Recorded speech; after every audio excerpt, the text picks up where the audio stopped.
కావ్య ఆగమ్మా, నువ్వు నిశ్చితార్థమైన పిల్లవమ్మా, అటువంటి చోట్లకి వెళ్ళకూడదు. మనం వేసిన ప్లాన్ అంతా మిస్ఫైర్ అయ్యి చివరికి ఆ అమ్మాయి సూసైడ్ చేసుకోవాల్సి వచ్చింది. లేదగ్ని, తను సూసైడ్ చేసుకునే అవకాశం లేదు. అంతా తనకి తెలిసే జరిగింది. ఆ నంబర్ ఏంటో తెలుసుకుని నువ్వు నాకు చెప్పగలవా? ఏ విషయాన్నైనా స్ట్రాంగ్ గా క్లియర్ గా మాట్లాడే మనిషి మీరు. మీ కళ్ళల్లో అబద్ధం కనిపిస్తుంది. ఎందుకని మా బాబాయ్ నెంబర్ అడుగుతున్నారు? చెప్పండి.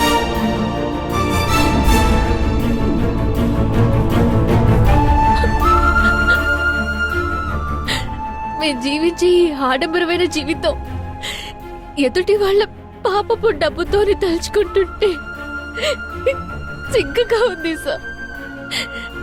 సరే సార్, నేనేం చేయాలో చెప్పండి. ఎలాగో విషయం తెలుసుకుని వాళ్ళ అమ్మాయిని చంపేశారు కదా సార్.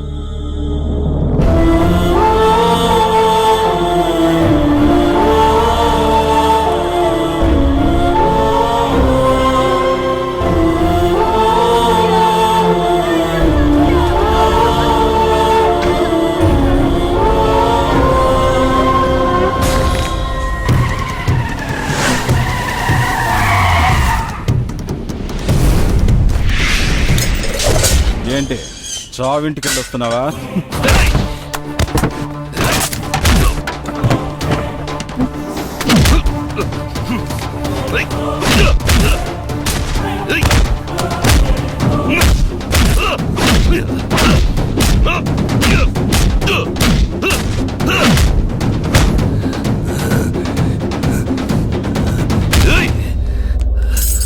ఇంత నీచరికి దిగజారుతారా? కన్న కూతురికి విషం పెట్టి చెప్పారే, అసలు మీరు మనుషులేనా? నీతో నన్నే ఇరికించినందుకు దాన్ని నా చేత్తోనే చంపలేకపోయానని బాధపడుతున్నాను. అసహ్యంగా మాట్లాడకు. నిన్ను సమర్థించుకోవడం కోసం కూతురికి రంగు కడతావరా కుక్క?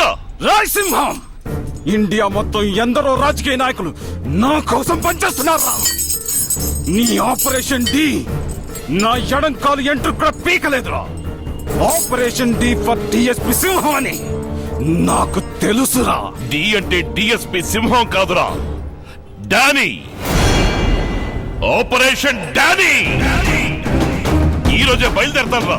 ఆ లంబడి కొడుకు ఏ దేశంలో దాక్కున్న వాడిని వెతికి తీసుకొచ్చి నువ్వు ఇంటర్నేషనల్ క్రిమినల్ మాత్రమే కాదు, వాడిని కాపాడడం కోసమే కూతురిని చంపావని ప్రూవ్ చేసి నిన్ను ఊరికబో ఎక్కిస్తాన్రా. అలా జరగలేదంటే ఇక్కడే నిన్ను షూట్ చేసి నేను జైలుకి పోతాన్రా.